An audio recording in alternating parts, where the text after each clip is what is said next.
Wanna know where is my tool bucket? Who took it from me?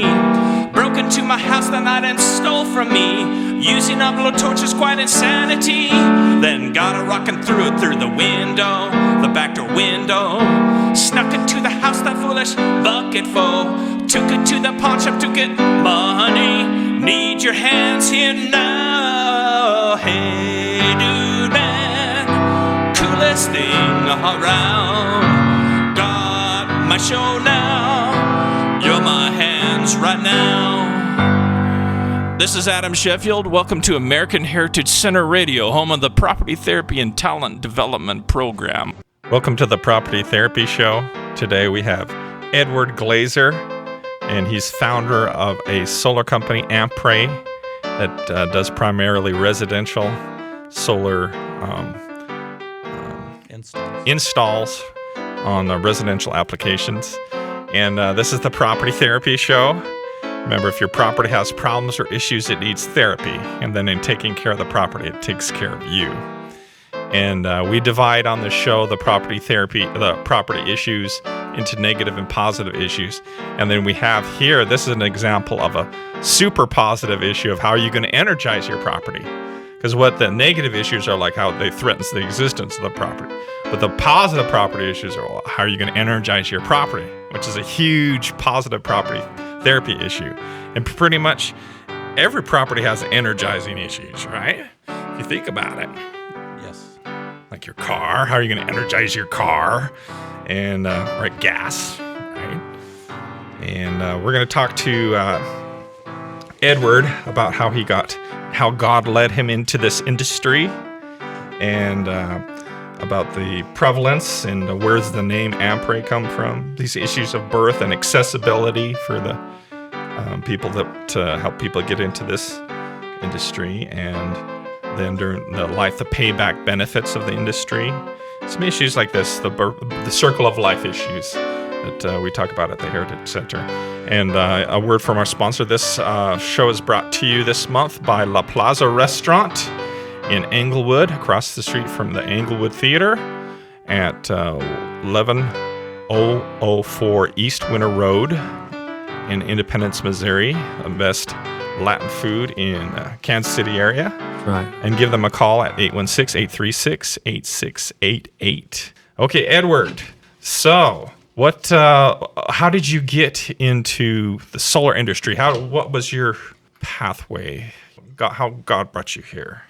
I guess my path is sort of a long path. I'll just tell you that right now I'm 63 years old, okay?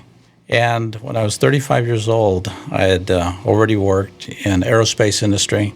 I'd worked in the automotive industry. I was in charge of industrial engineering, master scheduling. My background is in computer science and productions and operations management. Then I just finished up a job, and I was just trying to figure out what to do. So I was praying about it and fasting about it, and I was saying, Lord, what can I do? Because I was being called by large corporations to go overseas or to go different places in the United States. And I went on vacation, and I came through Kansas City, and the Lord said, move there. And I go, no way. Why? And I realized that it was for the purposes of raising my family. And because industry has a way of taking you away from the family. And so you marry the company, and the Lord said, no, really your children need you, your wife needs you, and I need you. I said, what do you need me to do? He says, why don't you teach people how to build business that glorify me? I go, okay, I'll do that. So I moved to Kansas City 28 years ago with the intent of learning how to build business. So I came from a real good background with, like I said, manufacturing, logic from computer science and productions and operations management. And I worked at a business incubator. I worked on my MBA in entrepreneurship here in the Kansas City area. And after working in this industry for quite a while, the Lord said, okay, it's time. Take all your experience and start to write down your experiences. So I started to write them down. How do you work with God? What does God look like in the marketplace? And how does that all work? So after I finished writing, I said, God, I'm done. It took me 2 years. I wrote, edited, set it aside, edited again, wrote some more. And at the end of the time, I came up with what I thought was a good, workbook to do it with God. And I wasn't sure what to do. And I said, now what? And he says, live it. Wait a minute. If you're going to live this stuff, you have to have a company. You have to have something, a product, a service. You got to do something. Word made flesh. Yeah. So we put like 8 different things up on a board. I mean, all different kinds of businesses, opportunities, and solar was one of them. We started doing our due diligence on it, and solar kept on coming up, like a good thing to do. Right. So it took us a year pretty much to decide what we wanted to do. Did a lot of our own research. And so we started the solar company. I'm going to tell you, if you want to think that I knew exactly what I was doing, I didn't know what I was doing. But when it's you, and I could say that I was not necessarily zero, but sort of somebody who was a novice at it, and you yoke yourself with infinity, which is God, well, then you have everything. AMPRAY. Let's tell us about that. Well, the name of the company actually is Brighter Days Solar Energy. That's the legal. Yes, it's the legal name. Secretary of State filing. Secretary of State filing. And that's how everyone starts business, and you try to create a brand identity. This is who we are. Then so we started with that. We started with the brand identity, and the brand identity was Brighter Days Solar Energy. And we got a phone call from this attorney, and he said, you can't use Brighter Days Solar Energy because I represent a company named Bright Energy, and your names are too similar, and it's confusing, and we were here first. So I went back to the Lord and said, what do we do? And I felt the Lord say, change your name. It's like easy for him to say. Yeah. So we sat around for 3 days. And so you heard, it was like an impression. You felt like a seeping in, right? You mean the Lord talk to you with the impressions, or a lot of people are going to ask, how do you build this relationship with God so where right? And I say it starts binary. What I mean by binary is like a light is off or a light is on. Right. So you start asking questions: do I go left or do I go right? Socrates talks about this in his dialogue, or in his Socratic dialogues. Okay. He said God would confirm to me whether I did something wrong, but he would not tell me. I could not get a confirmation of what I did was right, but I could get a confirmation of what was wrong. And Socrates had that. So you can read that for those that love classics. So this goes forever. Okay. So if you start, So that was the binary. yeah. So if you start by very simplistic questions that require either a yes or no, or a left or right, or this or that. And that's how my father taught me how to guide me to scriptures. Fold the book, the Bible in half, right or left. Okay, this half. Then split it, right or left, right. Split it, right or left. And you can keep on split. The Lord will prompt you. If you do that, like you were saying, binary, you present the yes or no, and then the Lord will say, okay, that side, boom, boom, boom. And then he'll take you right to the verse of power. What happens is at the beginning you may not know. You may wonder, was that the Lord or not? Okay? So as you so you try something. So you think it's God, so you try it. You go, ooh, that wasn't God. Well, now you know.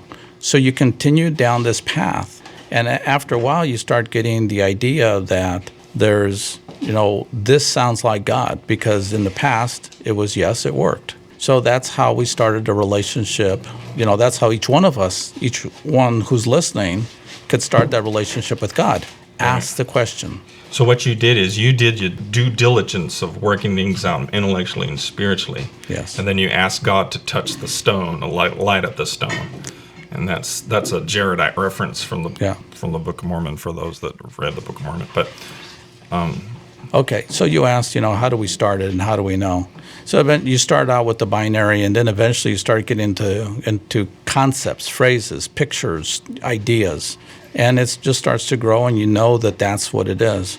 So when I said that we asked the Lord, we felt that He said, so change it. Right. And go ahead. And so, and this reminds me in the Bible where the Lord says, my word shall hiss forth in this generation. So that's what we're talking about.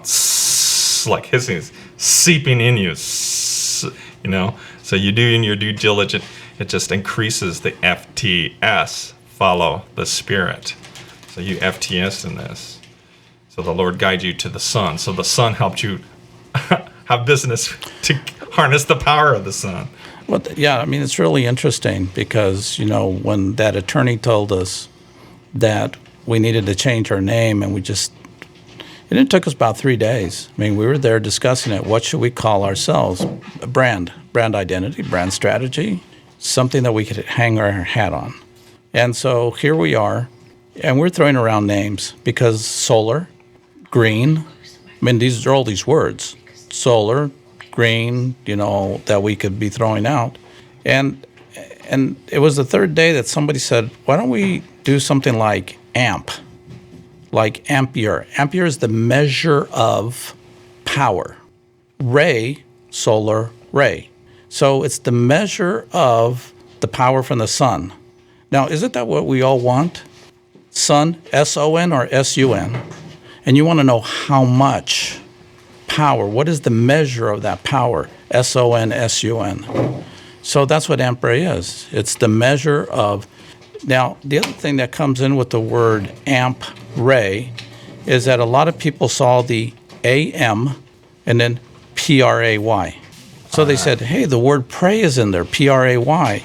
What is the A-M? Do you pray in the morning or do you pray to the great I am? And we said, yeah, sure, if that's what you, yeah. I am. Yeah. Beautiful. Yeah. AMPRAY. Yeah, it was about 4 years later that we were doing some work. We were listening to Jonathan Kahn. I don't know, he's a rabbi, Messianic Jew. And he was talking about the Shemitah, and we looked up. And so I was listening to something, and then I heard another older rabbi, Jewish. So he's a Messianic Jew, and he said, Am Israel. I said, Am. He was speaking in Hebrew. So I looked up Am in Hebrew. Am, my people. Pray. My people pray. So just some ideas.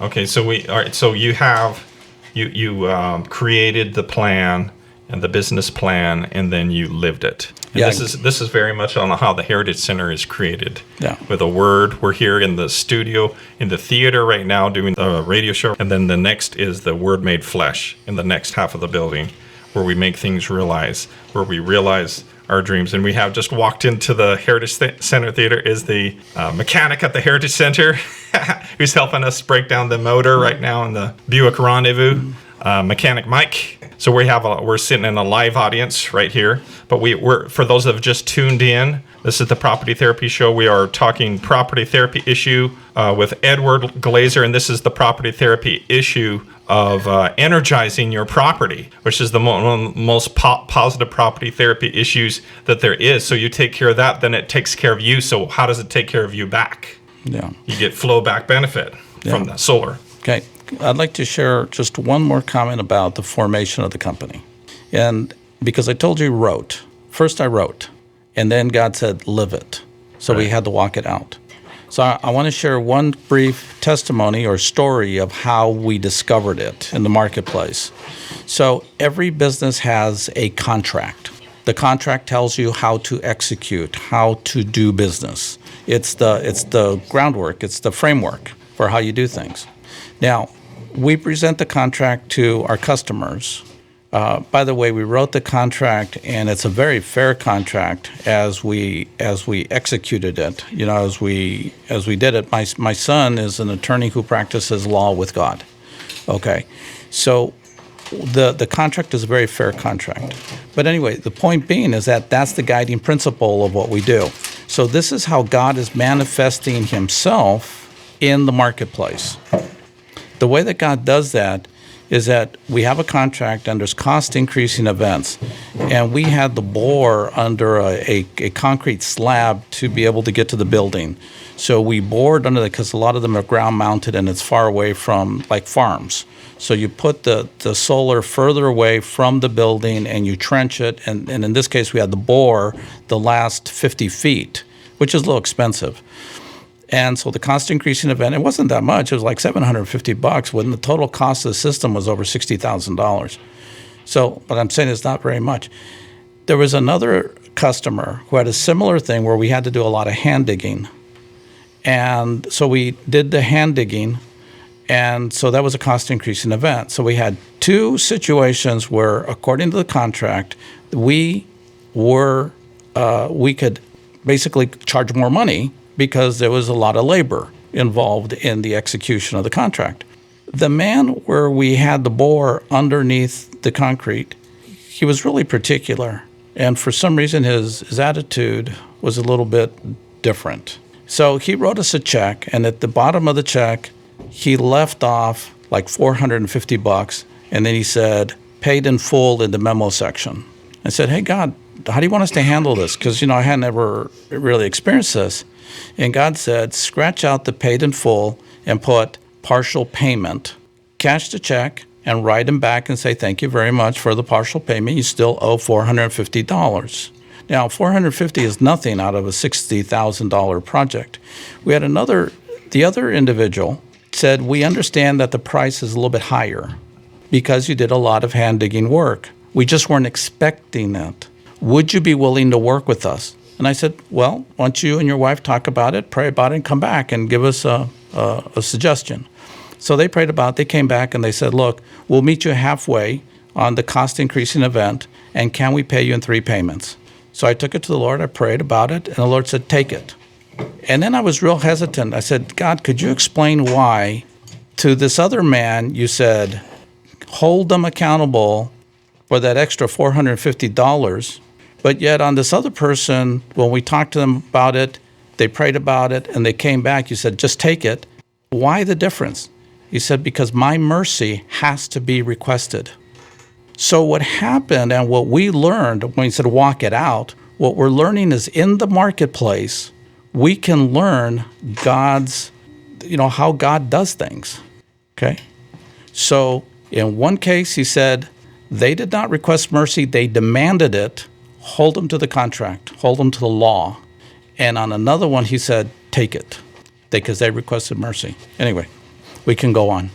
Okay, so this has to do with the issue about how God would operate in an enterprise situation. And that's often how God works, is that he doesn't just give you something, you have to request it, and if you try to demand it, that's not the way God rolls, right? Absolutely correct. He's the sovereign of the universe. A lot of this, remember, I told you that I wrote the ideas down on how to do that, and God said, walk it out. And so we had to create a business. And in the process of creating the business, you have to stay open-minded to the fact that it's not our business, it's his, number one. Secondly, is that we may not be doing business according to conventional business wisdom of the world. In fact, we may be going against what's conventional wisdom, and people say, your guy's going to fail.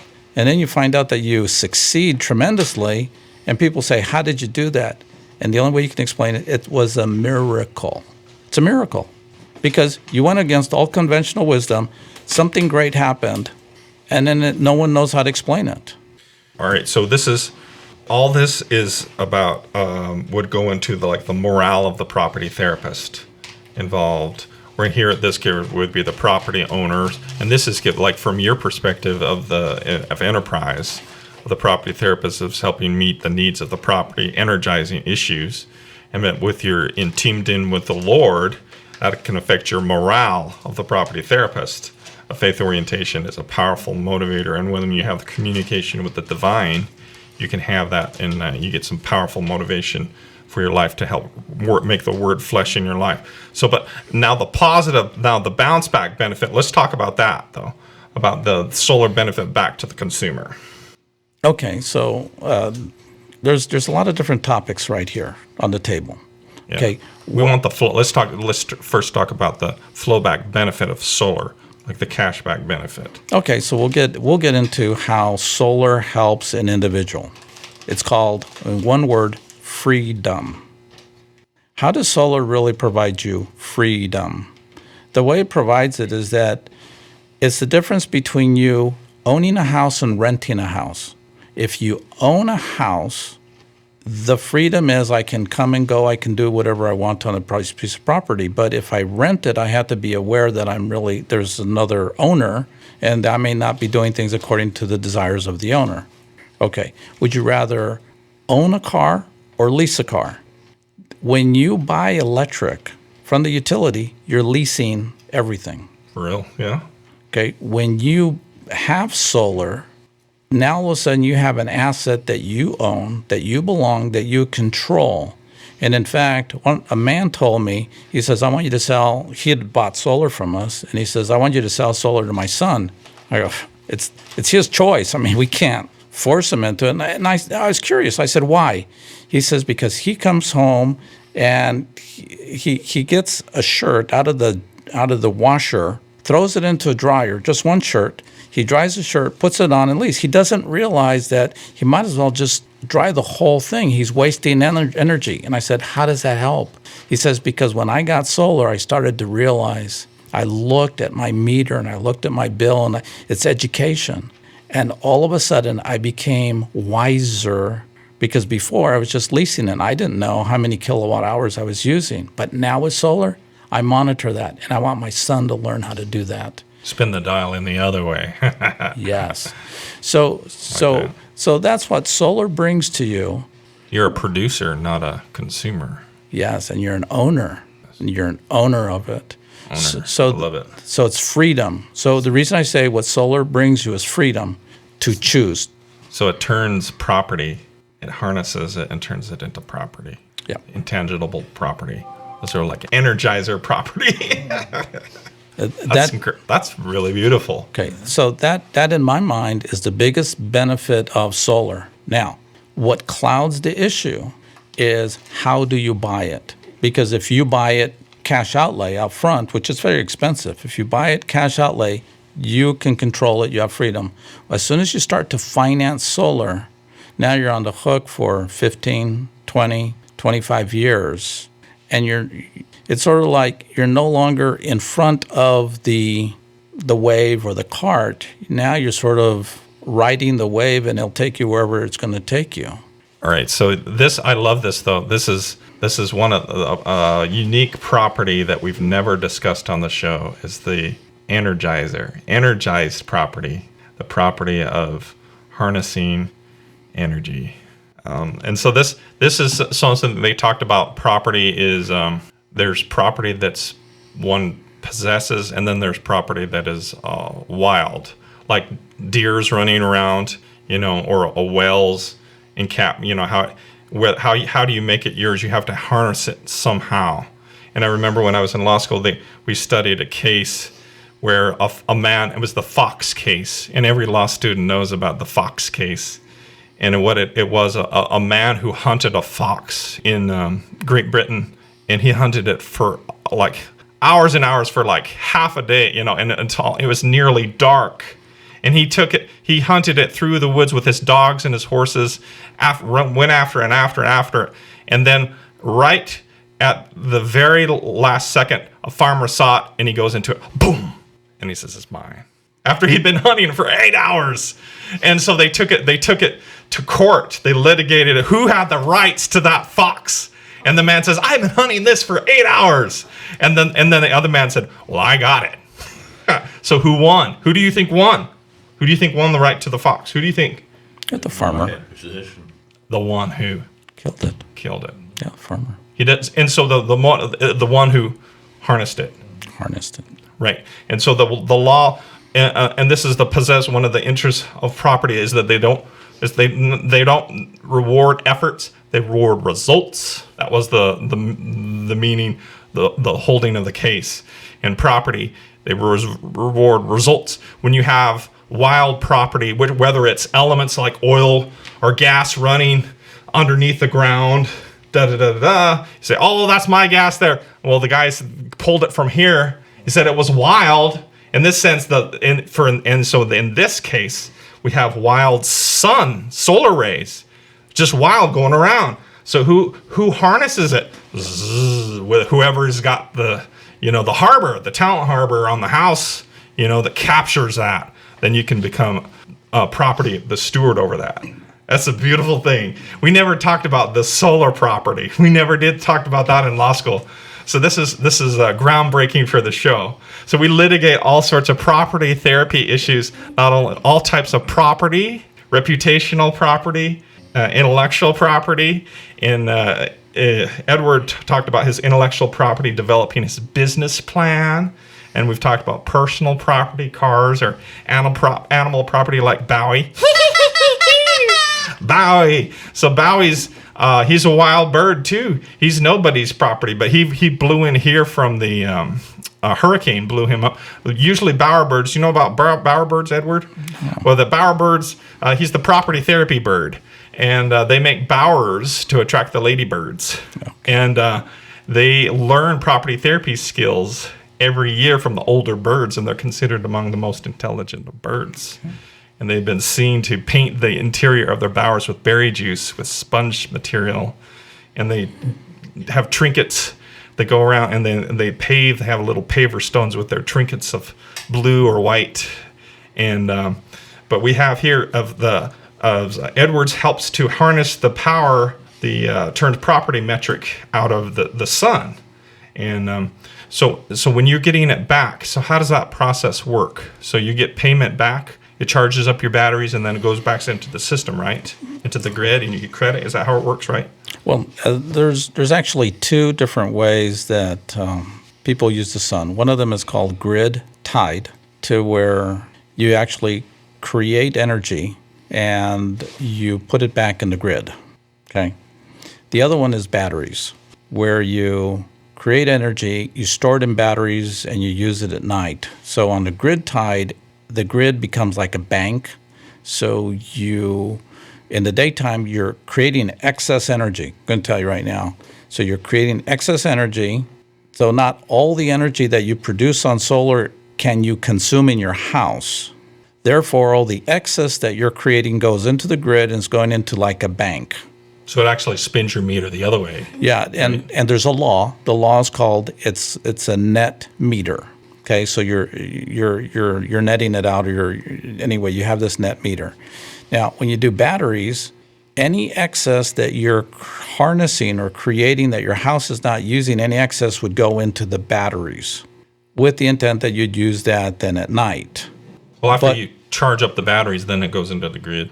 Well, or just that's most people don't do a combination of both grid and batteries. I mean, you can do that, but batteries are very expensive, and batteries have a life expectancy.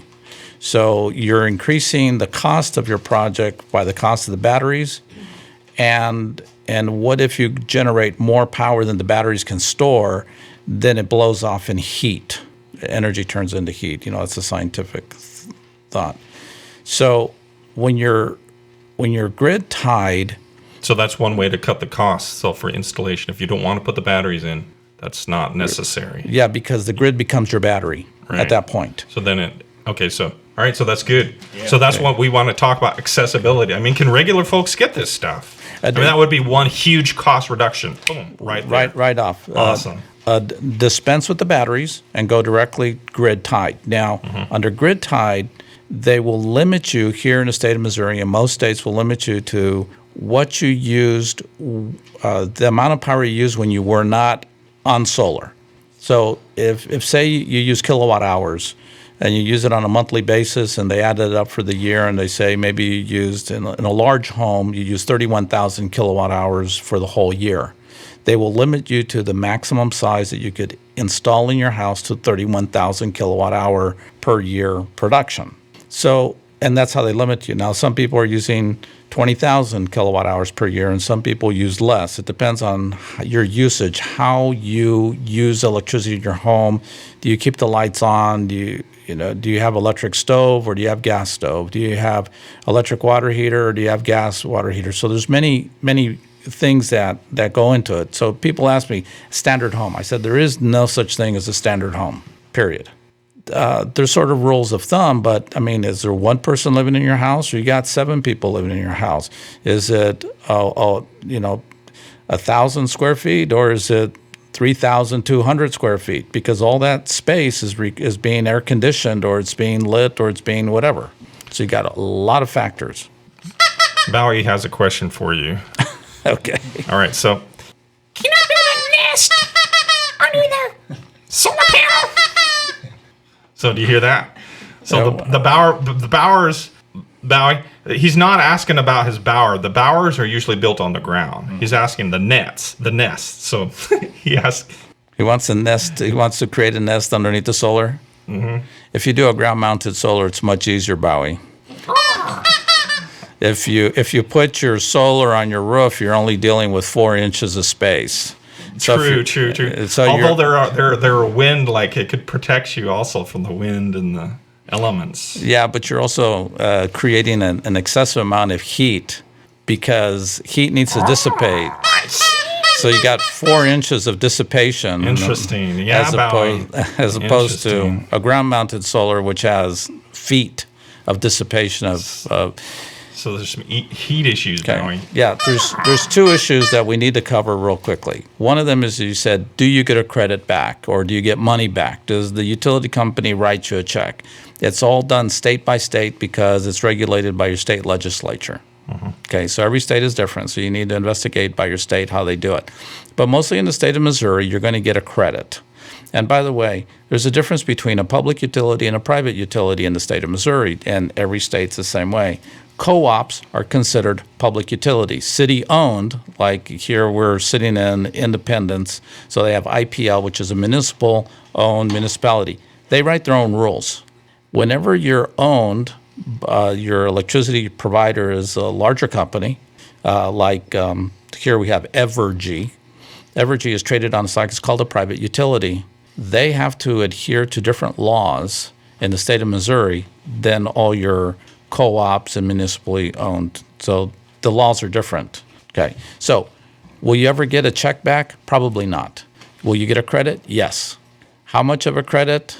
And when you get a credit, you're only getting 2 cents per 2 point whatever cents. It's a fraction per kilowatt hour. So you could leave the lights off and go on vacation for 3 months and build up a lot of credit, right? Even better if you don't have that battery, because if you're on vacation, it's just all going back to the grid. What I'm advocating is get a system where you use every single kilowatt hour you produce. I've seen these solar farms where they actually they change to they where rotate. The sun is. They rotate. And then I saw this one that has like an obelisk in the center of like 10,000 mirrors. Do you see that one? Those are called concentrators. Mm-hmm. They concentrate all that energy into one spot. Which was pretty incredible looking. Is that the one that cooks the birds? It'll cook a lot. Yeah, Bowie, you got to watch out for those. Don't build your nest under that one. It's good for the wintertime, though. It keeps you nice and warm. Yeah. Okay, so all right, we're coming with some good ground. Bowie's getting in his important questions. And some bait. Okay, so awesome. There was one other thing. I'm sorry, because it had to do with Bowie. Because basically, I was saying that roof-mounted solar and ground-mounted, it dissipates heat. The solar panels are more efficient the cooler they are, because electronics run faster and better, more efficiently when they're cooler. Okay, so even though the solar panels actually produce more electricity in the winter than they do in the summer because too much heat. Mm-hmm. Now, are you seeing? Okay, so these are issues of the flow back benefit, the property therapy benefit, the driver back benefit, like the economic benefits, which is the driver for the property therapy definition.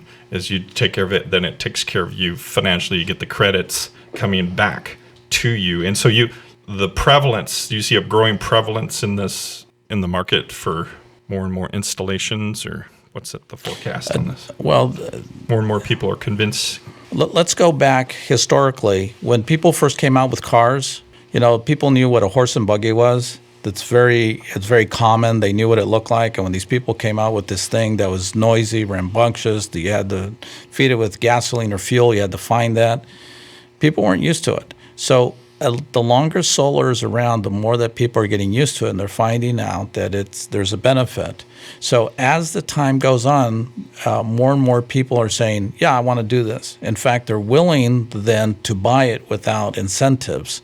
The government first came out with incentives, and those incentives are now going away.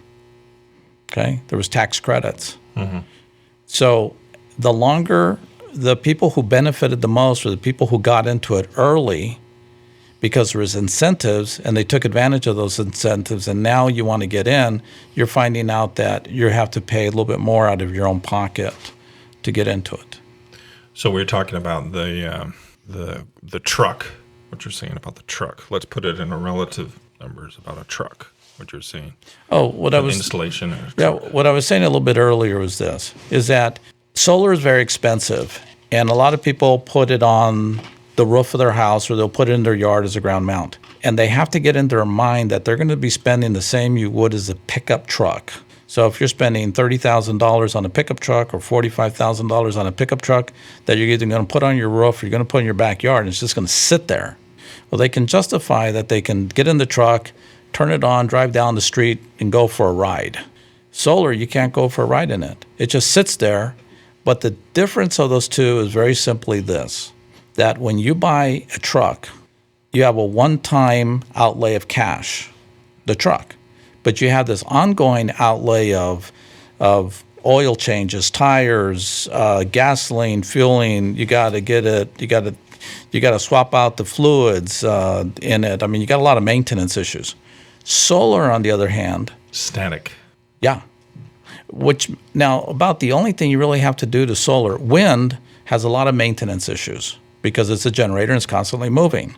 Yeah, those big turbine blades. We saw those pictures of them They can catch on fire. on those truck 40-foot trucks hauling those old turbine blades.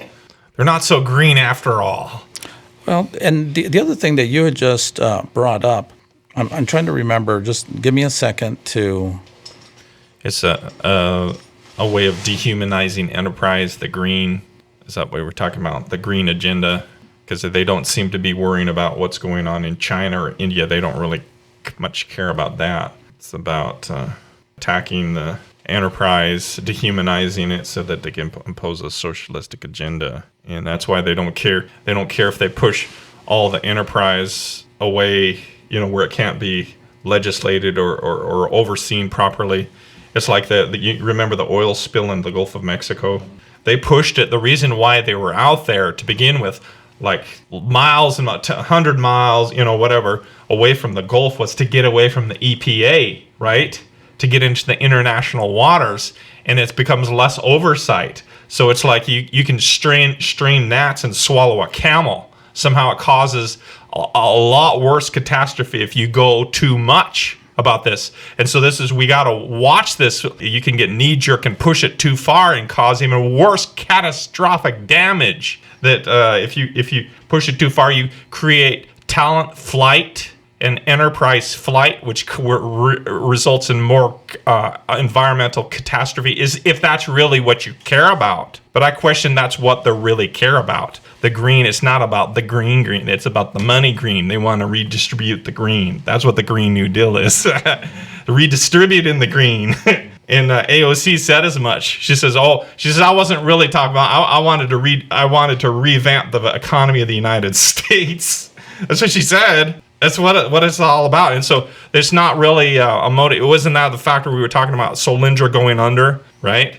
For those that don't know, that was under the Obama administration. Yeah, the government guaranteed the loans or the financing for that, and then when they went belly up, the taxpayers got to enjoy that. And so it was based, but it was wallet based trimming there. Yeah, so it was not based upon the property therapy economic cash savings. On that, it was based on the mythology or the theology of the global warming theology, and which is the driver. And so if that's your motive, you're like, it's less of a property therapy, stewardship, and immediate benefit flow back to the consumer. That wasn't in the equation, right? One of the things that we talked about a little bit earlier had to do with the stuff that solar is free, accessible by any one of us. We can harness it, okay? And somebody had asked the question, well, doesn't the utility companies want to lessen, solar, the electric utilities? The reason they don't like it is that we talked about ownership or renting. Would you rather lease? So they're in the business to be big leasers. They want to lease you your power instead of you owning your power. So what they're trying to do is that if they can control the whole process, they understand their economics very well. And as soon as you start to own your own energy, it's a thorn in their side because there's too many variables for them. It makes their life very messy. And it also, they lose control because you have the freedom. They no longer control the complete, from cradle to grave production of electricity, because now you're involved. So yeah, let's talk about that harnessing power, like how the chemistry of it. So this we've been talking about in the circle of life, birth, life, death issues that we talk about, this circle of life in the Heritage Center in the property therapy process. And we've been talking a lot about birth issues, about the creation or harnessing or how you got to the solar industry and your walk with the Lord. And during the life of the solar, let's talk about the chemistry of that. Like, what is a cell? Most everybody has I'm going to explain it, but I'm going to explain it this way. You have a cell phone, and on the back of your cell phone, there's a camera, and sometimes on the front of it. The technology in that camera, all it is a piece of silicon. It's a wafer that. So is the whole thing called the cell, or is that cell? Okay.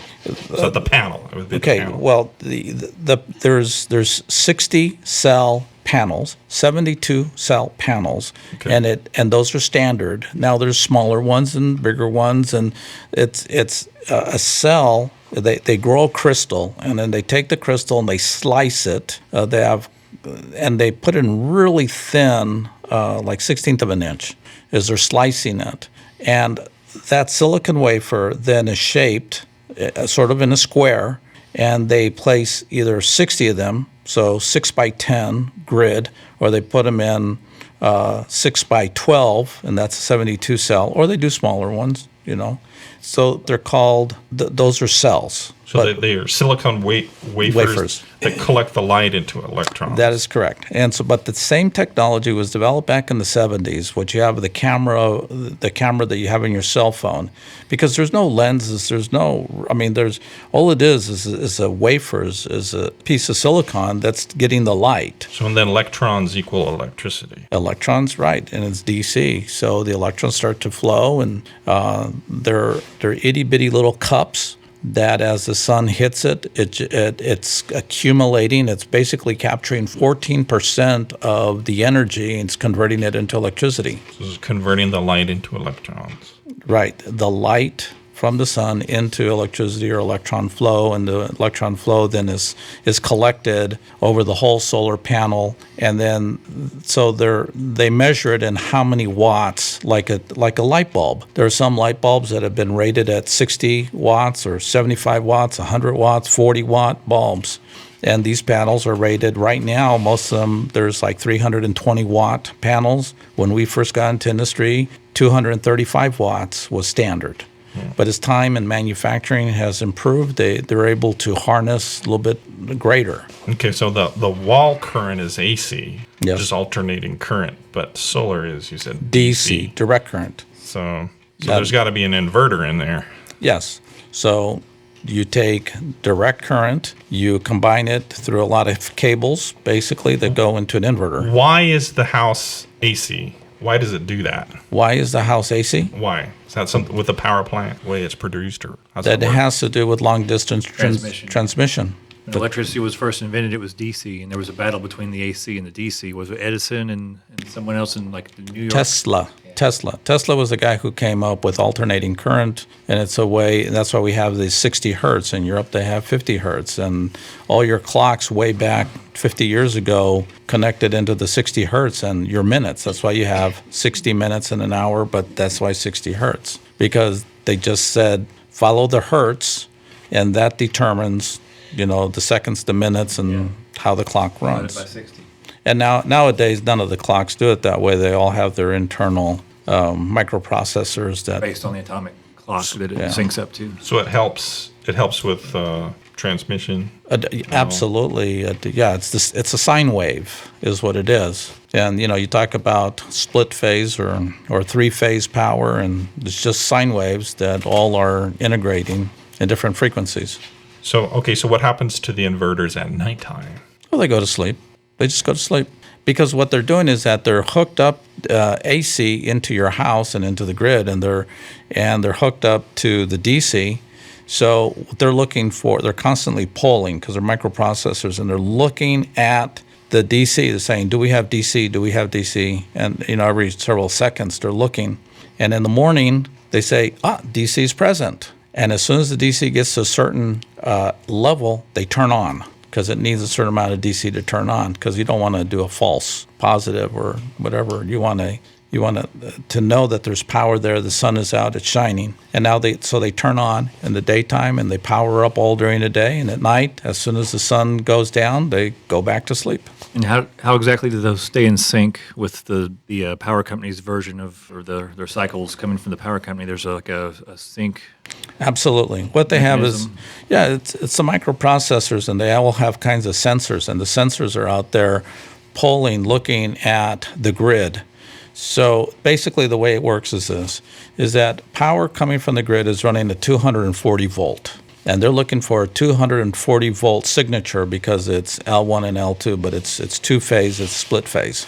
So they're looking for that. If they see that, they turn on. But at the same time, since they're monitoring the grid voltage, it's like pressure. Think of a straw that you're blowing through the straw, and somebody on the other end is blowing through the straw, and whoever blows the hardest basically wins. Yeah, tug of war on inverters. Right. So push of war. So the inverters are overvolting what the utility is providing, and it's pressure. So if the voltage coming in is a 240 or 245, they will overvolt by 2 or 3 volts, 4 volts maybe, to push it back the other direction. And you're like your electric meter is the referee and tells you who's winning. Absolutely. Very good. sense. Very good. So when you have, okay, so these are property therapy issues. We're on the Property Therapy Show. For those that have just tuned in, we are on every week at Thursday at noon on 102.9 FM and 11:40 AM. We are talking with Edward Glaser. He's the founder of AMPRAY, the solar company, and he does solar installs on mainly residential applications, and he helps harness the wild resource of the solar energies, and helps make a property metric. A property helps people become property owners of the sun of power, which is awesome. We love it. And so when you're taking care of these property, you take care of the energize your property, it comes back and gives you a lot of financial incentives. There's a couple of points I'd like to just point out to your audience out there. One of the questions that a lot of people ask us is, what happens if there's a natural disaster, hail or whatever like that? Well, first off, the solar is rated to handle a very large impact. So if hail is larger than, say, like golf ball size, it really, in most cases, it will never hurt the solar. It will never crack it. It'll never damage it in any way. So there's two things that will damage solar. One is high speed. So a bullet will penetrate the glass, okay, or something large enough like a boulder. So if your hail is baseball or softball size, it'll probably crash it or hurt it. And in that case, you should have homeowner's insurance, and it's treated as your normal property.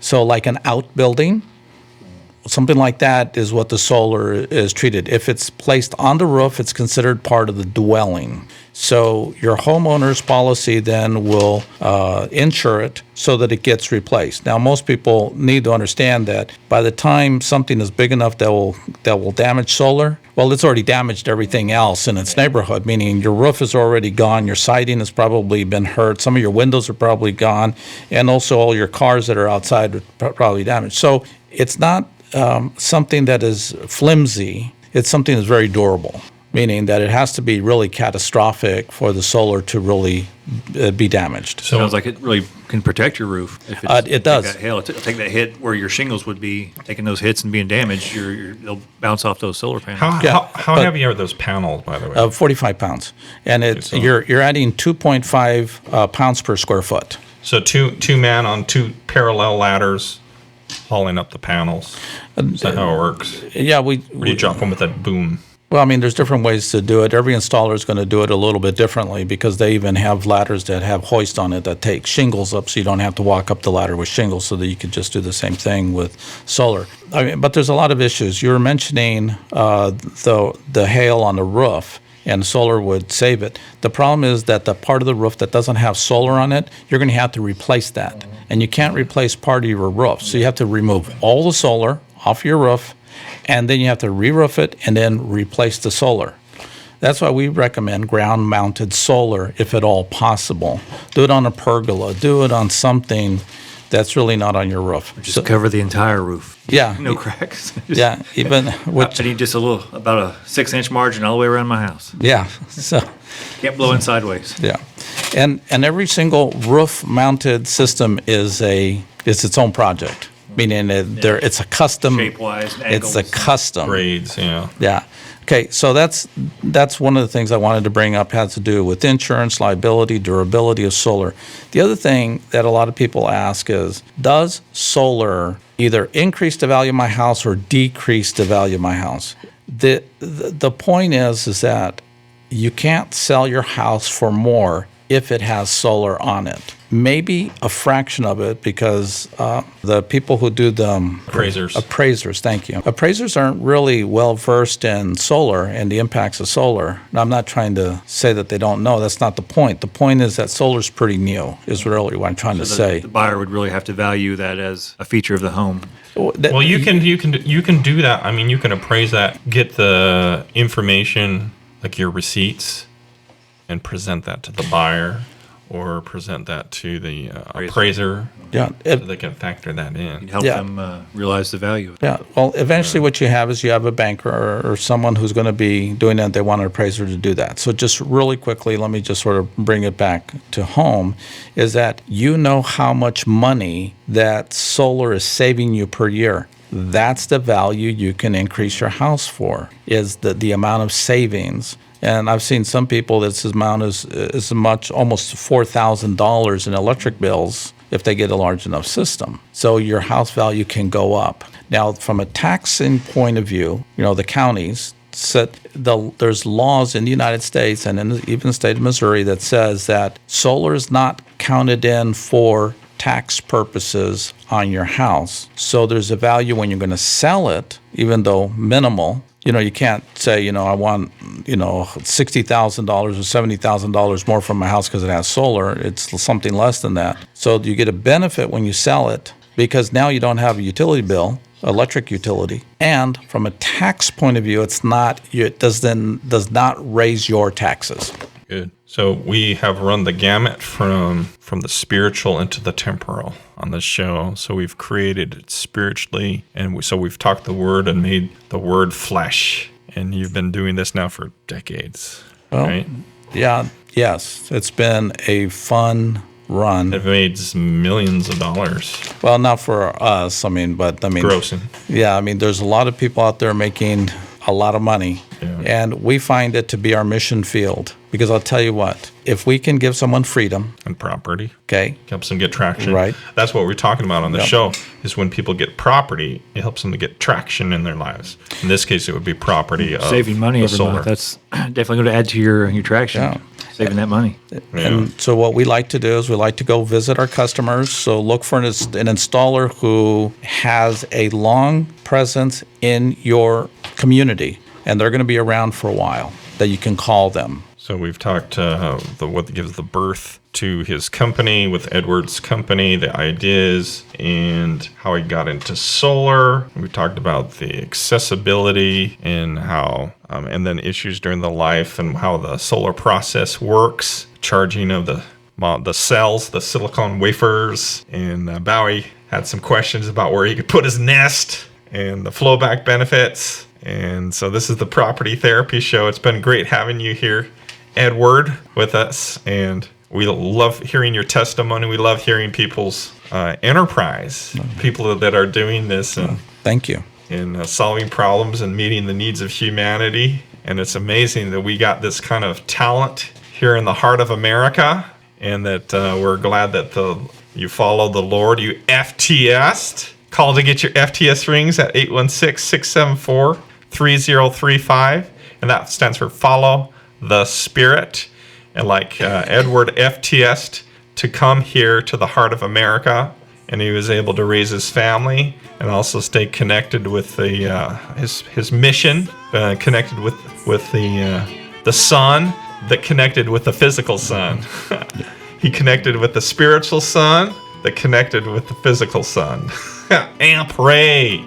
Yeah. So give us a call. We'll get you into some solar. Call me at 816-674-3035. Let's get you energized. Let's get you owning some sun. Capture some sun in your house. We'll do it. Call us again at 816-674-3035. And property therapy forever.